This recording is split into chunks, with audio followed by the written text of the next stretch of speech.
नमस्कार साथियों। हम लोगों ने भूगोल की सीरीज पे लास्ट लेक्चर पे बात कर ली थी। हम सॉइल पर चर्चा कर रहे थे। भारत में जो सॉइल पाई जाती है उसकी क्या विशेषताएं होती हैं और आयोग में हमारे किस प्रकार के सवाल पूछे जाते हैं, हमने उस पर चर्चा कर ली थी। तो कल हमने चार मिट्टियों के बारे में चर्चा कर ली थी और अब उसके आगे जरा देखेंगे शेष मिट्टियों के बारे में और क्या उनसे इम्पोर्टेंट भाग हमारे पेपर में पूछे जाते हैं। ये हमने लैटेराइट पे कल चर्चा कर ली थी और हमने काली मृदा पर चर्चा कर ली थी और आपकी जलोढ़ मृदा, इन सब पे हमने कल एक अ, थोड़ा सा देख लिया था कि किस प्रकार के हमारे सवाल आयोग में आते हैं। अब आज आगे चलते हैं। पहली मृदा है जो शुष्क एवं मरुस्थलीय मृदा। शुष्क एवं मरुस्थलीय मृदा के बारे में जरा सा थोड़ा सा समझ लें। ये मरुस्थलीय मृदा नाम से जैसे इसका आप समझ सकते हैं, ये लगभग 4% भारत में पाई जाती है और 3.17% करीब हमारी काली मृदा पाई जाती है। तो काली मृदा से ज्यादा मरुस्थलीय मृदा पाई जाती है। शुष्क मृदा मतलब होती है जिसमें आपकी जल की मात्रा कम होती है। मरुस्थलीय मृदा वही बात है। मरुस्थल की वैसे परिभाषा आप लोगों ने सुनी होगी, नहीं सुनी हो तो मैं आपको बता देता हूँ। एक वर्ष में एक वर्ष में अगर औसत वर्षा 25 सेंटीमीटर से कम होती है जिस क्षेत्र में, उसको मरुस्थलीय क्षेत्र बोलते हैं। ठीक है।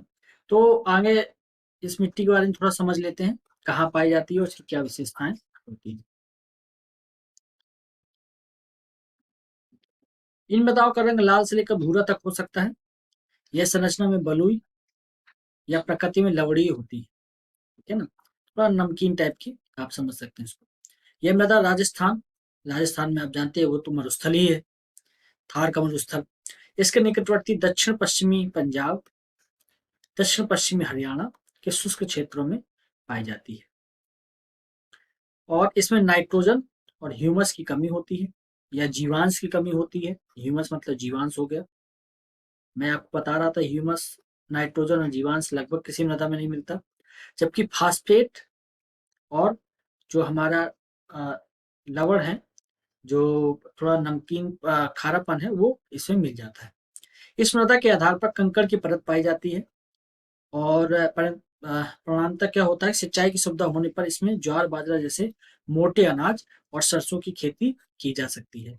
तो ये आप समझ लीजिए, मोटे अनाज और सरसों की खेती इसमें हो सकती है।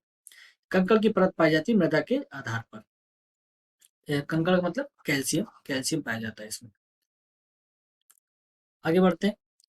ये देखिए लवड़ी और क्षारीय मृदा, ये अलग से देखिए, इसको हम एसिडिक भी बोल देते हैं, एसिडिक सॉइल और बेसिक सॉइल। तो भारत में इन मृदाओं को ऊसर मृदा बोलते हैं, ये नाम याद रखिएगा, ऊसर मृदा।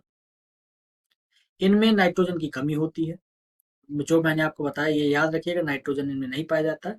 पोटेशियम, सोडियम और मैग्नीशियम अधिक मात्रा में पाए जाते हैं। ये कहाँ पाई जाती है? पंजाब, उत्तर प्रदेश, बिहार, हरियाणा, महाराष्ट्र, राजस्थान।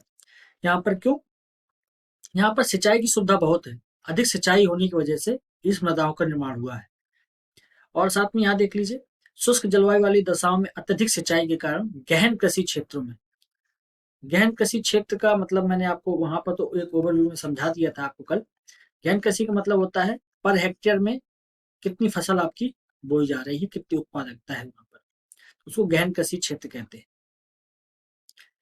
में जलोढ़ मृदाएं और भी लवड़ी और क्षारीय मृदाओं में परिवर्तित हो जाती है। तो कौन मृदाएं हैं जो परिवर्तित होती हैं? जलोढ़ मृदाएं हैं। ये क्या होता है, सिंचाई जब आप करते हैं तो इसमें भारी मात्रा में जब आप सिंचाई करते हैं तो यहाँ से जब जल निकल नहीं पाता है तो जल यहीं सूख जाता है, तो मृदा के ऊपर एक छोटी सी हल्की सी लेयर जम जाती है व्हाइट कलर की। ये लवड़ी और क्षारीय मृदा के लक्षण हो जाते हैं। तो ये थोड़ा सा ये फैक्ट आप याद कर लीजिएगा, ये 3-4 मैंने फैक्ट यहाँ पे लिख दिए हैं। मैं जब नोट्स अपने बना रहा था तब मैंने यही लिख लिए थे और ये आज भी उतने ही हैं, इम्पोर्टेंट है जितने मेरे समय में थे। 5 सर्वाधिक लवणीय मृदा वाले क्षेत्रों का अवरोही क्रम इसी तरीके से याद कर लीजिएगा। गुजरात में सबसे ज्यादा मृदा पाई जाती है, फिर उसके बाद पश्चिम बंगाल में पाई जाती है सेकंड नंबर पे, तीसरे नंबर पे आंध्र प्रदेश, फिर हरियाणा, फिर तमिलनाडु। तो आप याद रखिएगा GPA, GPAHT। ठीक है। और यहाँ पर देखिए 4 क्षारीय क्षेत्रों का अवरोही क्रम। सबसे ज्यादा क्षारीय मृदा पाई जाती है उत्तर प्रदेश में, ये आप याद रखिएगा क्योंकि आप यूपी का जब एग्जाम देंगे तो ये पूछा जा सकता है। पश्चिमी यूपी में बहुत ऐसी मृदा पाई जाती है जो क्षारीय प्रकृति की है, फिर गुजरात, फिर हरियाणा और फिर पंजाब। ठीक है, ये इसलिए पैदा हुआ है क्योंकि यहाँ पर आपके सिंचाई के साधन बहुत हैं और काफी अधिक मात्रा में सिंचाई करने के कारण मृदा का यहाँ पर नुकसान हुआ है और क्षारीय मृदा में उसका परिवर्तन हुआ है। आगे बढ़ते, 4 प्रमुख बंजर भूमि वाले क्षेत्र। सबसे ज्यादा बंजर भूमि राजस्थान में है क्योंकि मरुस्थल है यहाँ पर। फिर जम्मू कश्मीर में है क्योंकि यहाँ पर बहुत ज्यादा हिस्सा पठार का है। मध्य प्रदेश में है, यहाँ भी पठार है। और आंध्र प्रदेश में, ये जम्मू कश्मीर में ऊंचाई की वजह से बहुत हो जाता है। इसमें आपका शामिल हो जाता है लद्दाख वाला पोर्शन। अब तो खैर ये डाटा चेंज हो जाएगा क्योंकि अब तो ये यूटी हो गया है। तो आप राजस्थान याद रखिएगा, एमपी याद रखिएगा, आंध्र प्रदेश याद रखिएगा, यहाँ पे लद्दाख आ जाएगा। आगे चलते, इसमें जो बात की गई, इन मृदाओं में अमरूद आंवला होता है और इसको रेह कल्लर ऊसर भी बोलते हैं, चौपन आदि नाम से भी जाना जाता है। मैंने आपको पहले भी इसके बारे में बताया था। रेह कल्लर चौपन किन मृदाओं को बोला जाता है जब हम लोग मैदान के बारे में चर्चा कर रहे थे। आगे बढ़ते हैं, थोड़ा सा मैं आपको मैप दिखा दूं। ये देखिए, ये हरियाणा है, यहाँ पर पंजाब, हरियाणा, इस वाले क्षेत्रों में, और इधर पे इस वाले क्षेत्रों में यहाँ यूपी का जो वेस्ट पार्ट है, यहाँ पर क्षारीय मृदा बहुत पाई जाती है। ये राजस्थान का वो वाला भाग है जो मरुस्थलीय मृदा के लिए है। ठीक है ना, ये देखिए एरिड लिखा हुआ है, लवड़ी या मरुस्थलीय मृदा, शुष्क या मरुस्थलीय मृदा, ये यहाँ पर मिलती है। ठीक, अब आगे बढ़ते हैं, दलदली या पीट मृदा। दलदली या पीट मृदा से क्या तात्पर्य है? जो दलदल या पीट मृदा से आप समझ लीजिए, जो इसका नाम है वही, ऐसी मृदा जो दलदल टाइप की होती है। यह मृदा अधिक वर्षा या उच्च आर्द्रता वाले जल भराव के क्षेत्रों में पाई जाती है। पहला आप समझ गए होंगे।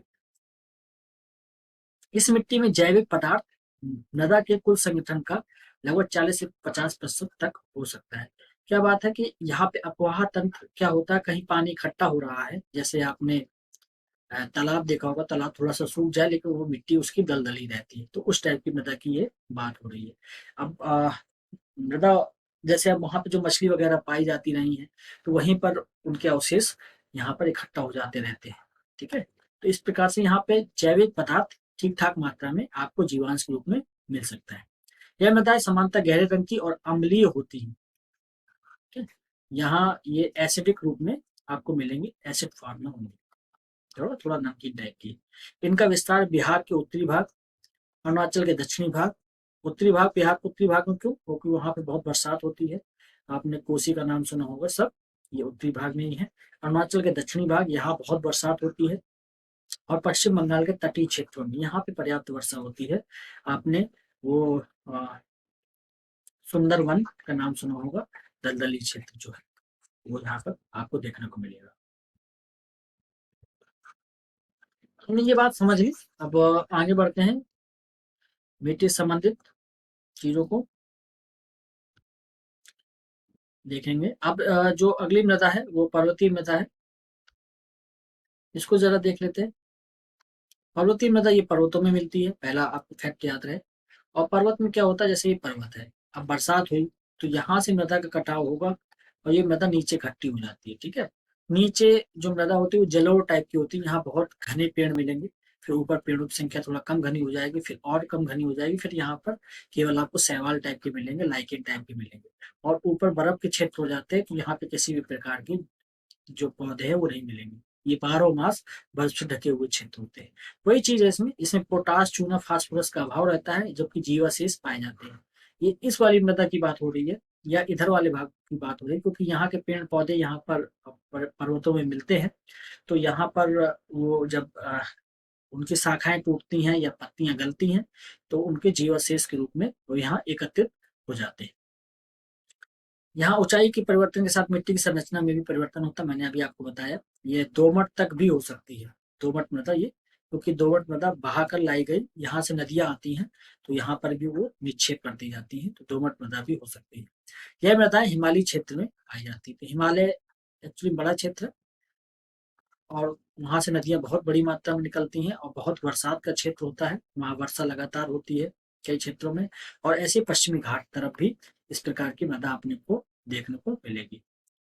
ठीक है, अब आगे कुछ ये तो हमारी मृदाएं हमने समझ लिया। इसके बाद हमको कुछ मृदाओं से संबंधित कुछ अन्य फैक्ट देखने हैं, वो हम समझ लेते हैं। क्या अन्य फैक्ट हो सकते हैं?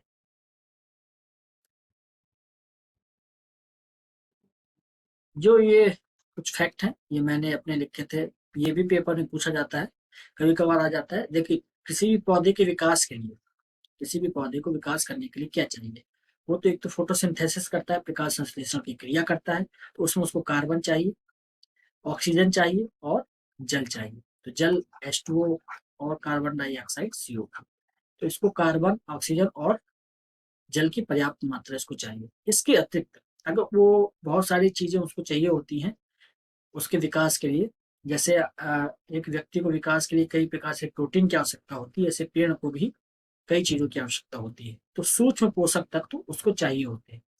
बृहद पोषक तत्वों में और सूक्ष्म पोषक तत्वों को हम थोड़ा यहाँ समझ लें। बृहद पोषक तत्वों में NPK होता है, सोडियम, पोटास, पोटेशियम और ये आपका पोटास हो गया। तो NPK का आपने वो पढ़ा होगा, यूरिया की खाद हम डालते हैं मिट्टी में तब पौधे का विकास होता है। इस प्रकार से हम इनकी बात करते हैं। तो इसी में जैसे NPK ये तो प्राइमरी आपका हो गया, ये आपके प्राइमरी बृहद पार्ट हो गए। लेकिन जो सेकेंडरी बृहद पार्ट होता है, कैल्शियम, सल्फर, मैग्नीशियम। मैग्नीशियम क्यों? क्योंकि आपने क्लोरोफिल का नाम सुना होगा ना, क्लोरोफिल। क्लोरोफिल का नाम सुना होगा, तो क्लोरोफिल जो जिनके कारण पत्तियों का कलर हरा होता है, वो उसमें मैग्नीशियम भी पाया जाता है ये। ठीक है, मैग्नीशियम के कारण उनका कलर जो है वो ग्रीन होता है। ये भी आपको एक फैक्ट मैंने याद यहाँ पर करा दिया। इसके बाद कुछ सूक्ष्म कण चाहिए होते हैं, जो सूक्ष्म उनके लिए पोषक तत्व होते हैं, जैसे आयरन उनको चाहिए, क्लोरीन चाहिए, मैग्नीज चाहिए, zinc, copper, molybdenum, boron, sodium और कोबाल्ट। ये भी आपको याद रखना है मोटा मोटा। आप ये याद रख लीजिए, इन्हीं से ऑप्शंस बन जाएंगे। तो अगर ये एक तरफ रखा होगा, एक तरफ इनका नाम लिखा होगा, तो जब आप इनको हटा देंगे तो ये आपको मिल जाएगा। या फिर आप इनको याद रख लीजिएगा, कोई भी एक पोर्शन आप याद रख लीजिएगा। मेरे हिसाब से आप NPK याद रख लीजिएगा, कैल्शियम, सल्फर और मैग्नीशियम याद रख लीजिएगा। ये आपके लिए बहुत सिंपल है। आगे बढ़ते हैं, मिट्टी संबंधित कुछ और चीजें आप समझ लेते हैं। एक तो पहली बात ये देख लीजिए, कृषि के लिए सर्वाधिक उपयुक्त जो मृदा है बलुई दोमट है। बलुई दोमट, ये याद रखिएगा, बलुई दोमट। दोमट में भी बलुई, जिसमें थोड़ा सा हल्का फुल्का बालू टाइप की होती है, छोटे छोटे कण होते हैं, जिसमें 65% सैंड होती है ना, छोटे कण जो बालू के होते हैं, 15% चीका और 20% गाद होती है। इसको क्ले बोलते हैं, इसको सिल्ट बोलते हैं। ये याद रखिएगा, आपने सिल्ट, सैंड, क्ले और सिल्ट का नाम सुना होगा। ऐसी मृदा जो किसी क्षेत्र में जलवायु की विशेषता के आधार पर विकसित होती है उसको मंडलीय मृदा कहते हैं। जैसे मान लीजिए यहाँ उष्णकटिबंधीय जलवायु है, उष्णकटिबंधीय जलवायु के कारण जो मृदा विकसित होगी उसको मंडलीय मृदा कहेंगे। ये उष्णकटिबंधीय क्षेत्रों में आपको मिलेगी। इसके बाद अगर ऐसी मृदा जिसमें संस्तरों का पूरी तरह विकास नहीं हो पाता है, तो अब इस बात को थोड़ा सा मैं समझा दूंगा आपको, किस प्रकार की मैं बात आपसे कह रहा था यहाँ पर। इसको थोड़ा सा समझ लीजिए। जैसे कई क्षेत्र होते हैं, ठीक है, जिसमें मैं अगर ब्रैकेट बना दूं, ये है, मान लीजिए एक भूमध्य सागरीय क्षेत्र है, ये भूमध्य सागरीय क्षेत्र है। ठीक है, भूमध्य सागर में बरसात होती है, तापमान होता है, तो यहाँ कुछ अलग टाइप की मृदा होगी। ये मान लीजिए इसमें वाले पोर्शन मरुस्थलीय क्षेत्र है, ठीक है ना, तो यहाँ बरसात नहीं होगी, तापमान होगा, तो यहाँ अलग टाइप की मृदा होगी, मरुस्थलीय मृदा होगी। यहाँ पर पानी भी बरसता है और आपके तापमान भी ज्यादा है, लेकिन इसको कहते हैं उष्णकटिबंधीय मानसूनी प्रदेश। मान लीजिए मानसूनी प्रदेश इसको हम कह रहे हैं, मानसूनी प्रदेश की इसमें विशेषताएं हैं। यहाँ पर अलग टाइप की मृदा का विकास होगा।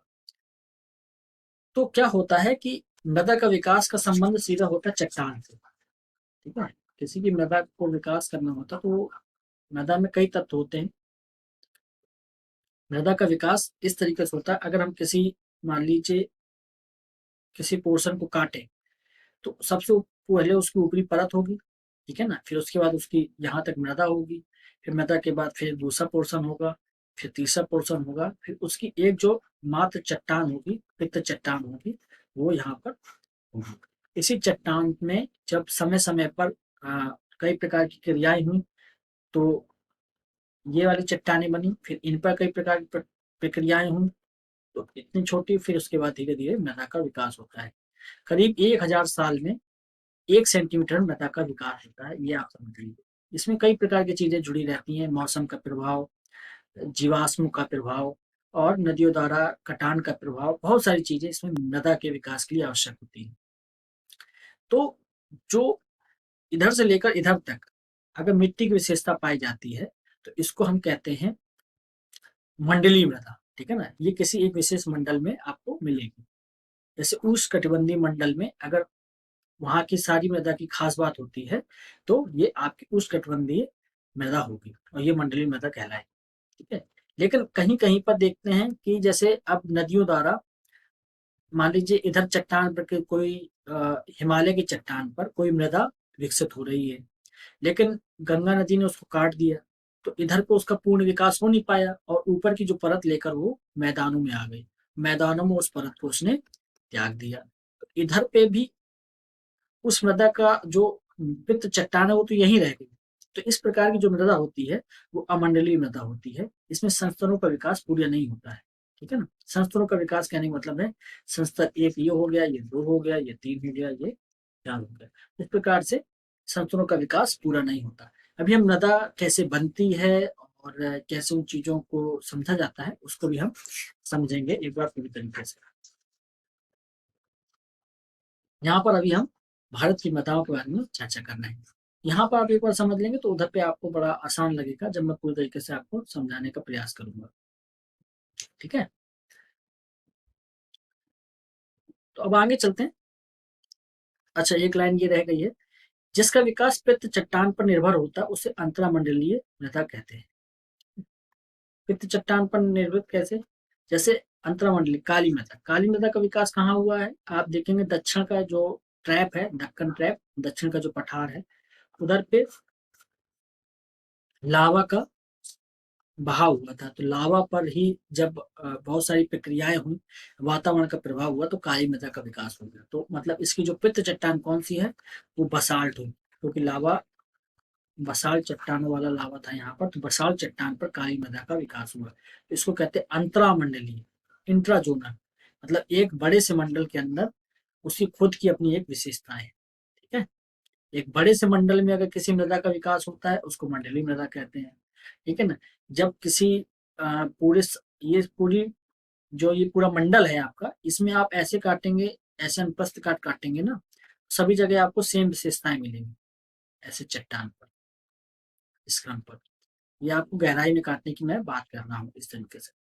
लेकिन जब आपको ऐसा नहीं मिलता है तो उसको अमंडलीय मृदा कहते हैं। लेकिन मान लीजिए एक बहुत बड़ा पोर्शन है, ठीक है ना, इधर पे दूसरी चट्टान थी, इधर पे दूसरी चट्टान थी, तो ये अपनी चट्टान पर ही इसका विकास होता है, तो इसको अंतरामंडलीय कहते हैं। इधर पे दूसरी चट्टान है, उसमें किसी प्रकार की मिट्टी का विकास होगा, मान लीजिए यहाँ पीली मिट्टी का विकास हुआ है, यहाँ पर काली मिट्टी का विकास हुआ, यहाँ लाल मिट्टी का विकास हुआ, तो इसको कहेंगे अंतरामंडलीय मृदा। आई होप थोड़ा बहुत आपको समझ में आ गया होगा, हो सकता है थोड़ा कॉम्प्लेक्स लग रहा हो आपको, लेकिन जब हम मिट्टी के बारे में थोड़ा सा पढ़ेंगे तो मंडलीय, अमंडलीय और अंतरामंडलीय पूरी तरीके से समझ में आपको आ जाएगा। आगे बढ़ते हैं। कुछ और फैक्ट है जो मृदा के बारे में हमको पता होना चाहिए। सामान्य जो फसलें होती हैं, फसलों को उगने के लिए थोड़ा सा एसिडिक मृदा की हमको आवश्यकता होती है, वो 6 से लेकर 7 तक। आपको आइडिया होगा pH 7 से अगर ज्यादा है उसको क्षारीय मृदा बोलेंगे, क्षारीयता के गुण होते हैं, बेसिक नेचर होता है। और पीएच अगर 7 से कम है तो उसको हम कहते हैं अम्लीय मृदा, ठीक है। तो हमें अगर फसलें अच्छी उगानी है तो 6 से 7 के बीच में पीएच का मान होना चाहिए। ये फैक्ट आप याद रखिएगा, ये पूछा जाता है। एसिडिक मृदाएं, अम्लीय मृदाओं के बारे में बात की थी। ये अवसादी प्रकृति की होती हैं, मतलब अवसादों द्वारा बहाकर लाई गई होती हैं। ये उच्च तापमान के साथ अधिक वर्षा और अधिक लीचिंग से अम्लीय मृदाओं का निर्माण होता है। कृषि योग्य बनाने के लिए इसमें चूने का प्रयोग किया जाता है। तो एसिडिक मृदाओं में चूने का प्रयोग किया जाता है, ताकि चूना क्या करता है, उनका जो एसिडिकपन है उनको खींच देता है और कुछ उसमें बेसिक चीज ले आता है। ठीक है ना। चूने का आपने फार्मूला अगर आपने थोड़ा केमिस्ट्री पढ़ी हो तो कैल्शियम होता है। ठीक है। और ये एसिडिक नेचर को ये थोड़ा सा अपने साथ खींच लेता है और ये अपने साथ इस टाइप का कुछ चीजें बना लेता है और इसका जो बेसिकपन है वो इसमें वापस आ जाता है। क्षारीयता इसमें थोड़ा सा प्रवाहित करने के लिए काम होता है ना। आपने देखा होगा अम्लता को खत्म करना है तो थोड़ा क्षारीयता का गुण लाना पड़ेगा उसमें। तो क्षारीयता मिलाएंगे तो कुछ बैलेंस हो जाएगा। तो वही चूना जो है आपका वही कार्य करता है। बेसिक मृदा, क्षारीय मृदा, ये शुष्क एवं अर्ध शुष्क भागों में एवं दलदली क्षेत्रों में पाई जाती है। मिट्टी की क्षारीयता जो है उसको बदलने या खारीपन को हटाने के लिए इसमें जिप्सम, कैल्शियम सल्फेट का प्रयोग किया जाता है। जिप्सम का प्रयोग किया जाता है। हरियाणा, पंजाब आपने सुना होगा, वहां पर बहुत ज्यादा सिंचाई होती है तो वहां पर जिप्सम का प्रयोग किया जाता है। भारत में सर्वाधिक क्षारीय मृदा क्षेत्र यूपी है, जबकि लवणीय मृदा क्षेत्र गुजरात है। ठीक है। गुजरात में लवणीय मृदा क्षेत्र क्यों है? तो गुजरात में आपने देखा होगा कच्छ का जो क्षेत्र है उस पे समुद्र कभी रहा होगा, अब समुद्र पीछे चला गया है, लेकिन वो जो खारापन है वो आज भी वहां पर मिलता है। और सर्वाधिक क्षारीय क्षेत्र यूपी में है, अभी मैंने आपको बताया भी था यूपी। ठीक है। और इसके बाद गुजरात और आपको हरियाणा, पंजाब बताया था। जो क्रम मैंने बताया था क्षारीय मृदा का, ये याद रखिएगा, ये इंपॉर्टेंट है। तो यूपी में क्यों पाया जाता है? यूपी के जो पश्चिमी भाग है वहां पर बहुत क्योंकि एक तो मैदानी क्षेत्र है, ऊपर से वहां पर नहर वहर बहुत है, तो बहुत बड़ी मात्रा में सिंचाई वगैरह होती है। तो जिससे बहुत सिंचाई होने के कारण जो मृदा के ऊपर है वो हल्का सफेद बना जाता है, उसमें क्षारीयता के गुण आ जाते हैं। तो ये इसको हटाना है तो जिप्सम का हमें प्रयोग करना होता है। आगे बढ़ते हैं। अब ये थोड़ा सा सवाल देख लेते हैं। इस मृदा को सिंचाई की कम आवश्यकता होती है क्योंकि यह नमी रोक सकती है। ठीक है ना। क्योंकि नमी और मिट्टी को जल को रोकने की इसके पास क्षमता होती है, उसको काली मृदा कहते हैं। ये आंसर ये पीसीएस में पिछले साल पूछे गए, मतलब पिछले कुछ 8-10 सालों में पूछे गए सवाल हैं जिनको मैंने निकाल के ये आपके लिए लाया हूँ। ये देखिए इसमें कौन सा कथन सही नहीं है, ये आपको देखना पड़ेगा। ये तो यूपी पीसीएस 18 में पूछा गया था। इसमें बोला गया काली मिट्टी को स्थानीय भाषा में रेगुर मृदा कहते हैं। हाँ, इसको रेगुर कहते हैं, मैंने आपको पढ़ाया है। क्रेब्स के अनुसार रेगुर मिट्टी अनिवार्य रूप से एक परिपक्व मिट्टी होती है, तो ये याद नाम रखिएगा, क्रेब्स ने ऐसा कहा था। तो आपको प्रश्न से एक और आपका फैक्ट तैयार हो गया। काली मिट्टी में आर्द्रता या नमी धारण करने की उच्च क्षमता होती है, ये भी फैक्ट आपको याद हो गया, ये भी सही बात है। काली मिट्टी हिमालयी क्षेत्र में पाई जाती है, तो ये तो गलत है। ये बसाल्ट से बनी है, लावा से बनी है, ये महाराष्ट्र वाले क्षेत्र में आपको मिलेगी, तो ये गलत हो गया। तो इसका आंसर जो है वो डी हो गया। आगे बढ़ते हैं। काली मिट्टी कपास की खेती के लिए उपयुक्त है। इसमें जैव तत्व प्रचुर मात्रा में होता है। तो मैंने कहा था ज्यादातर मिट्टी में जीवांश नहीं पाया जाता है, तो कारण हमारा गलत हो गया। जब कारण गलत हो गया तो ये देखिए आर रीजन इसका गलत हो गया, तो इसका ऑप्शन जो सी हो जाएगा।